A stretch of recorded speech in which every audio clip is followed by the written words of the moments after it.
Bonjour à tous et à toutes, aujourd'hui nous nous retrouvons avec le magazine Uvengo pour vous présenter un Twins italien très demandé, la Street Fighter V2 de chez Ducati. En termes de concurrence, il y aura tous les Roadster 1000 étant donné qu'on a la Suzuki GSX-S 1000, on aura la CB1000R de chez Honda, la 1290 Super Duke R KTM ou encore la Yamaha MT-10. Ne tardons plus, allons l'essayer. Regardez-moi ce joli moteur et cette jolie ligne titane. Donc on a un bicylindre en V à 90 degrés super quadro, distribution par double arbre à cam en tête, 4 soupapes par cylindre et un refroidissement liquide. On a une cylindrée de 955 cm3, d'un alésage et d'une course de 100 x 60,8 mm, 153 chevaux tout de même, à 10 750 tours minute, et on atteint une vitesse maximale d'environ 250 km/h. On a un couple de 10,35 m/kg à 9000 tours minute, bien évidemment une injection électronique diamètre 62. La transmission, comme vous pouvez le voir, donc on a un embrayage anti-dribble, une boîte à 6 rapports et une transmission secondaire à chaîne. Au niveau partie cycle, on aura un monobras oscillant en aluminium et un cadre monocoque. Au niveau de la partie cycle avant, on aura une fourche inversée de la marque Showa, BPF, diamètre 43 mm. Comme vous pouvez le voir au-dessus, on a 3 types de réglages, précontrainte, compression et détente. On a un débattement de 120 mm. Au niveau du frein avant, on a double disque de 320 mm étrier Brembo M432, vraiment radio monobloc 4 pistons. Et un ABS cornering qu'on retrouvera chez Ducati. Au niveau de la jante avant, on a une jante comme vous pouvez le voir à bâton pour une dimension de roue à 120/70/17 à l'avant. Sur le côté, au niveau de la suspension arrière, on retrouvera un mono-amortisseur ZAC d'un débattement de 130 mm réglable en précontrainte, compression et détente.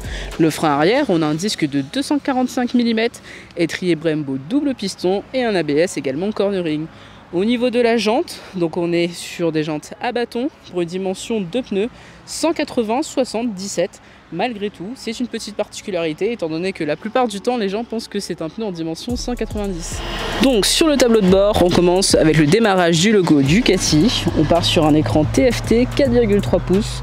On retrouvera d'ailleurs de nombreuses informations essentielles comme le nombre de tours minutes, la vitesse, l'heure, le rapport engagé, la jauge de température et différents trips.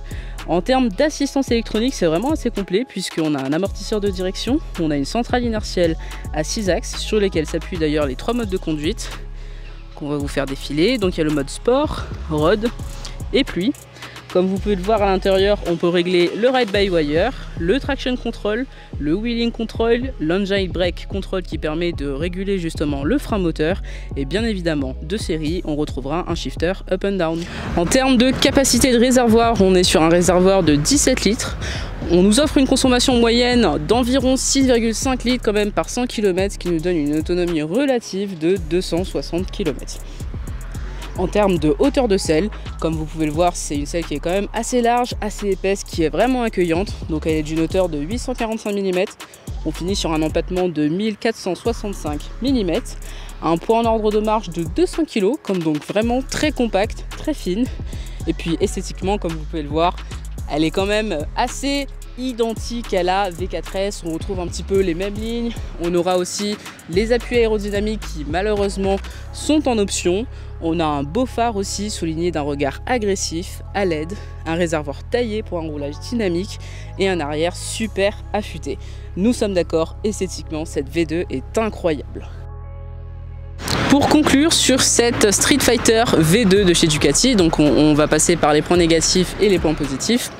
Les petits points négatifs, il n'y en a pas forcément beaucoup. La moto chauffe peut-être un petit peu quand on est en ville, mais vraiment après quand on commence à rouler justement et faire circuler l'air, il n'y a pas de souci. Au niveau du duo, je pense qu'il faut quand même être assez motivé pour être derrière. Néanmoins, c'est possible, mais voilà, c'est une moto qui est vraiment très racée, c'est vraiment fait plus pour de l'individuel plutôt que de la balade en duo. Mais bon, néanmoins, comme je vous ai dit, c'est possible. En termes aussi de rayon de braquage, c'est quelque chose qui a été quand même assez reproché. C'est pas le pire, mais c'est vrai qu'il faut faire attention quand même lorsqu'on fait des demi-tours, notamment. Au niveau de la protection face au vent, alors ça dépend un petit peu de la position de conduite, étant donné que c'est une moto où on est vraiment très à l'aise. Au contraire, on est vraiment très droit, le guidon aussi il est large, il est plat, il n'y a pas de souci par rapport à ça, mais simplement on se sent vraiment au-dessus de la moto, ce qui finalement on se prend vraiment le vent. Donc peut-être qu'il manque un petit peu de protection, ça ne change pas non plus le fait que vous pouvez rajouter une bulle et un saut de vent à l'avant justement pour pouvoir avoir quand même une certaine déflexion. Au niveau des points positifs, ils sont très nombreux. Donc déjà, son esthétique, vraiment très singulier. Ducati, c'est vraiment sublime. Il n'y a vraiment rien à dire. Au niveau de la finition, c'est une finition italienne. Pour ce qui est de la puissance aussi, quand même assez démesuré, 153 chevaux, mais notamment surtout pour 200 kg en ordre de marche. Vraiment, ça a de la patate, ça a vraiment beaucoup de reprises. C'est un twin, donc quelque part on peut s'attendre vraiment à avoir un gros caractère moteur à bas régime et finalement peut-être manquer un peu d'allonge, mais ce qui est vraiment pas le cas justement sur cette moto. À partir du moment où elle prend vraiment ses tours, on a vraiment la puissance maximale qui se délivre, donc il n'y a pas de souci par rapport à ça. Limite d'ailleurs au niveau des assistances électroniques, heureusement qu'il y en a au vu de la puissance moteur, qui fait d'ailleurs très bien son travail. C'est pas forcément intrusif, donc du coup c'est pas quelque chose qu'on ressent ou qui a l'air de nous brider un petit peu dans notre conduite. Donc ça c'est vraiment quelque chose qui est confortable. Au niveau de la position de conduite, comme je vous le disais, c'est une position qui est finalement très détendue, très droite. On a les bras relâchés, donc vraiment on se sent ancré dans la moto, notamment par le réservoir qui est vraiment bien fin, bien taillé au niveau des jambes. Au niveau aussi de la partie cycle, pas décevant, vraiment très convaincante, notamment au niveau du train avant.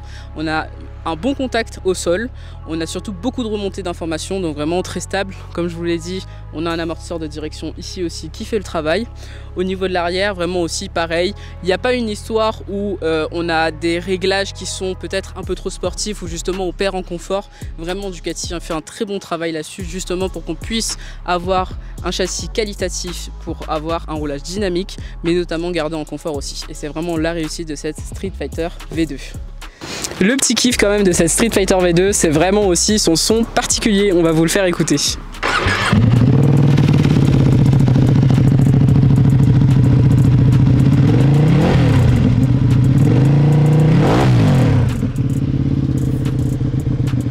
Ce sera tout pour cet essai avec la Street Fighter V2 Ducati. Donc n'hésitez pas à la retrouver pour plus d'informations chez Sogeco Réunion, donc à Saint-Denis et à Saint-Pierre. N'hésitez pas non plus à suivre le magazine Uvengo sur ses différents réseaux sociaux, donc vous retrouverez Instagram, YouTube, Facebook, et puis dites-nous en commentaire ce que vous avez pensé de cette vidéo, si vous possédez la V2 ou encore la V4S aussi. Voilà, dites-nous un peu vos ressentis sur ces motos. À bientôt les riders!